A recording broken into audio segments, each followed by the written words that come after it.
বন্ধুরা সকলের কাছে দোয়া প্রার্থী। এই যে ছেলেটাকে দেখতে পাচ্ছ, এটা হচ্ছে আমার বোনের ছেলে। তো আমার বোনের ছেলেটি মেডিকেল স্টুডেন্ট। তার দুটো কিডনি ড্যামেজ হয়ে গেছে। তো এই মঙ্গলবারে তার অপারেশন হবে। শুধু একজনের অপারেশন হবে না, আমার ছোট বোনের দুইটা ছেলে মেয়ে পেলে ছেলেটিকে আরেকটা মেয়ে আছে। তো বোনের কিডনি ভাইকে দেওয়া হচ্ছে। দুজনে দুটো কিডনি নিয়ে বাঁচবে। তোমরা সবাই দোয়া করো অপারেশনটা সাকসেসফুল হয়, এর জন্য তোমাদের কাছে দোয়া প্রার্থী।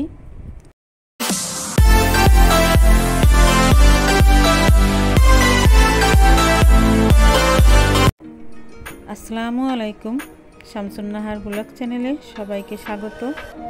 বন্ধুরা, আরেকটি ভিডিও নিয়ে তোমাদের সামনে হাজির হয়ে গেলাম। তো বন্ধুরা, ভিডিওটি ভালো লাগলে লাইক কমেন্ট শেয়ার করে দিও। অ্যাড সহ ভিডিওটা স্কিপ না করে দেখে নিও। তো এটা হচ্ছে সন্ধ্যাবেলা, নাস্তা করব সন্ধ্যায়। তো এখানে মোমো তৈরি করা হয়েছে, এটা দিয়েই সন্ধ্যায় নাস্তা করব, ডিমের মোমো।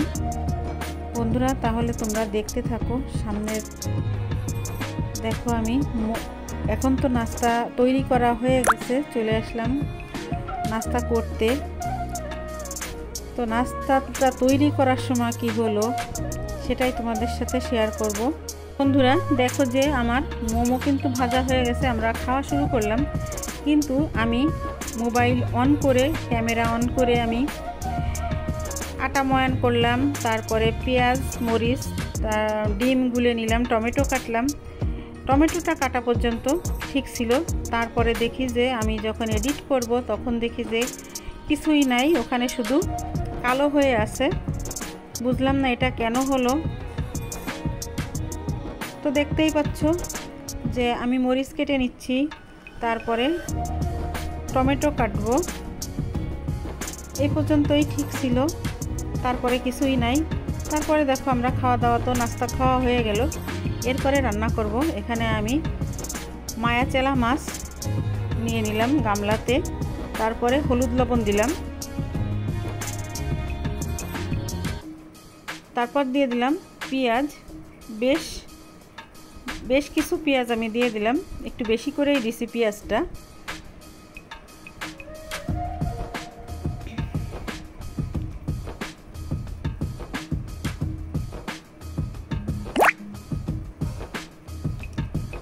তারপর এখানে দিয়ে দিলাম, এখানে দেখো আমি কাঁচা মরিচ, যে মরিচটা লাল হয়ে গেছে, তার সাথে রসুন আর মরিচ ব্লেন্ড করে নিয়ে আসলাম।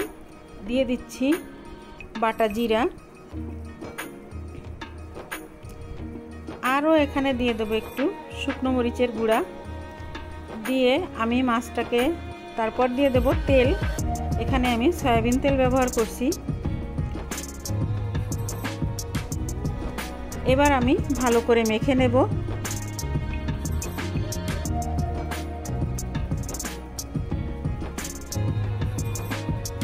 এই যে দেখো মরিচের গুঁড়ো দিয়ে দিলাম, 1 চামচের মতো মরিচের গুঁড়া ব্যবহার করছি আমি। এখন এটাকে ভালো করে মেখে নেব। সুন্দর করে মাখতে হবে। মাখার সময় কি যে সুন্দর একটা ফ্লেভার বের হয়।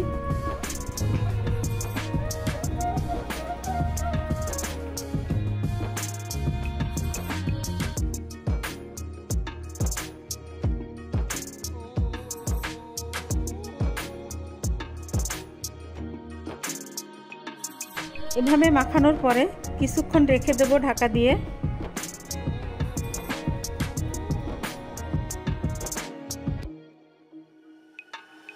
মাখানো হয়ে গেল, এখন একটু কিছুক্ষণের জন্য রেখে দেব।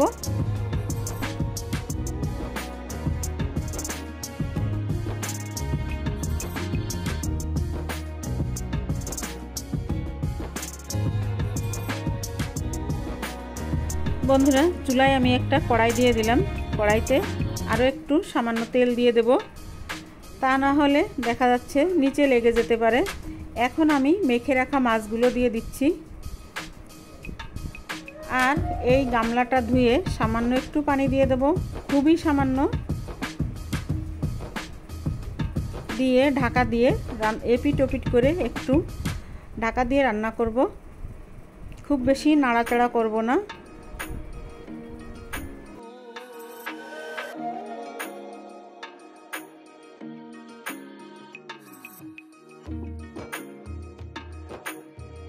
সরি, আমি ব্লেন্ডারের জগটা ধুয়ে একটু পানি দিয়ে দিলাম। আর এখন ঢাকা দিয়ে দেব।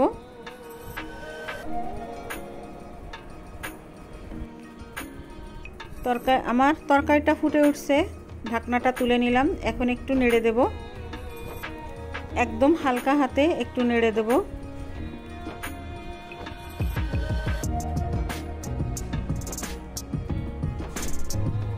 কিন্তু একদমই নিচে লাগে নাই।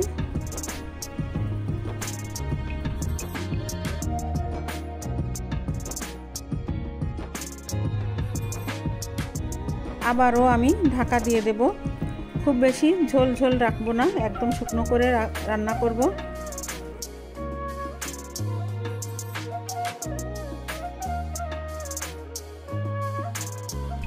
বন্ধুরা, এই পর্যায়ে এসে সামান্য একটু টমেটো দিয়ে দেব আর দিয়ে দেব কয়েকটা কাঁচামরিচ এর উপরে।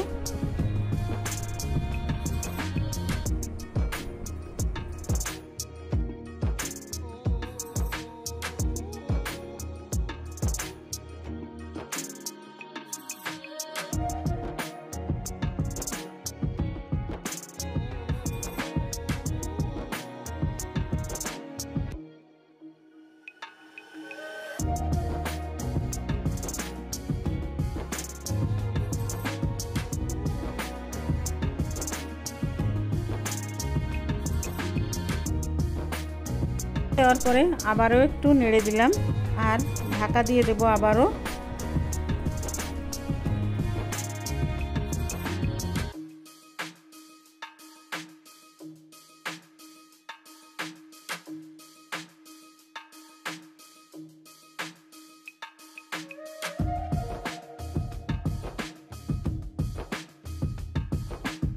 বন্ধুরা, হয়ে গেল আমার মায়া মাছের চচ্চড়ি।